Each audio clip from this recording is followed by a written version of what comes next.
Now, I want to talk about one feature that's not necessarily highlighted a lot, but it's definitely a tool that will allow you to very quickly build arrangements after you've done your sequencing. And that is this feature of routing multiple instruments from one single MIDI path. And so the way that this gets done, as you saw in the examples before, I was really focused on this stir strings path right here. And this was the one that had that piano part in here that we were kind of building from. So if we go listen to it for a second, again, we'll bring up the giant, push play.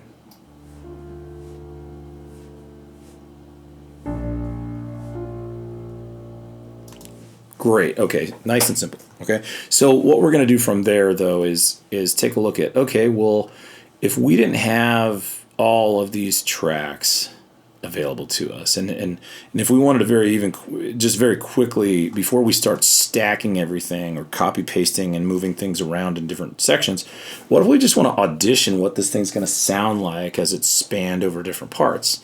And that really, now, I will say that obviously this is a fully chorded part, so like the parts aren't going to be separated on their way out, but it's a quick and easy way to kind of start to hear things over different instruments, and it will be specific to their range lanes, because if their ranges, if they go out of range, for example, they will very quickly be modified and brought back in, because they won't be able to play outside of their range. What I'm going to do real quick just to show this is give everybody a new track, and I'm going to try to paste that one back in, just that one section. Okay, so if we go back and look at everybody, now we should see no MIDI information at all whatsoever anywhere except for this one track here.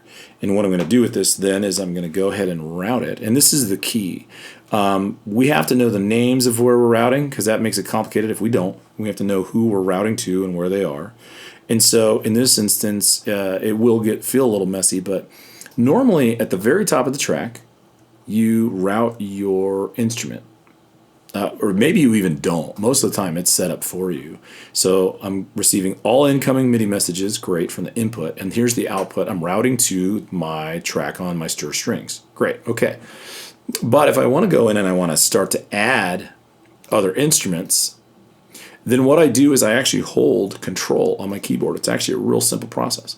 So what I'm going to do is hold control on my keyboard, and I'm going to start adding in as many instruments from this on their channel 1 as I'd like. Hold control. You got to do it right before you click on this, though. If you don't do it before, it won't add it. It'll replace it. And so you have to hold control before you click into the dialog. Control. I'm hitting it every time. And what should happen is now when I go back and push play, we should see a bunch of instruments activate all at once.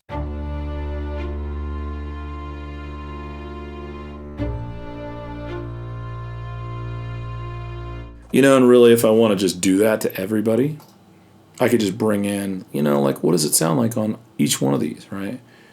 What would it sound like to have, you know, this one thing play? Now, the one way that I use this,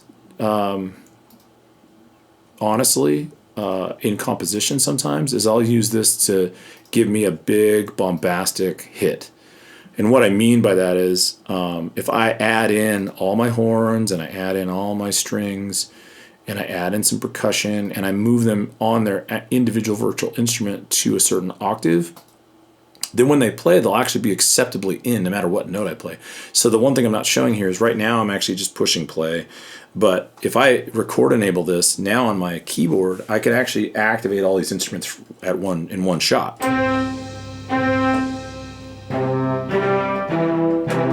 Now, does it sound balanced? No, not at all, because they're not really mixed in a way to do that. But like one easy way to do that is like, you know, if I just wanted to go and say, all right, look, everybody's activated from the same MIDI pass. I just want to hear some ideas. I'll balance out the horns real quick from that MIDI pass because I'm routing that multiple MIDI. You know, there's nobody else being routed right now except that one. Let me try it real quick.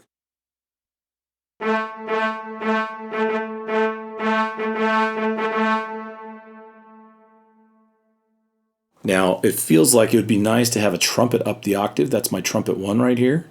It's not doing that currently. So what I can do that's super simple is on my instrument, on every instrument you have available, you have the option to set up what's coming into that instrument itself. So you'll notice, like for a lot of these, if you flip over to the tool set, you're able to actually transpose on the way in. And so, it's a little bit different for different instruments, depending on what you want to do with that. But like on a lot of these native instrument ones, it's just as simple as going to this option here. Oh, let's take it up the octave. And now let's play it and hear what it does.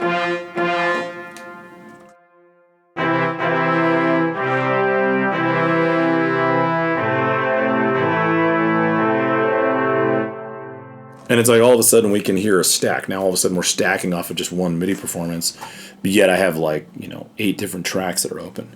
And that's how we really get that routing from multiple MIDI. And this is not one of those things that's actually much of a DSP saver. And so there's not a real reason to do it that way. This is a writing time saver. When we're composing or building ideas, it opens up a whole new avenue of things we can do.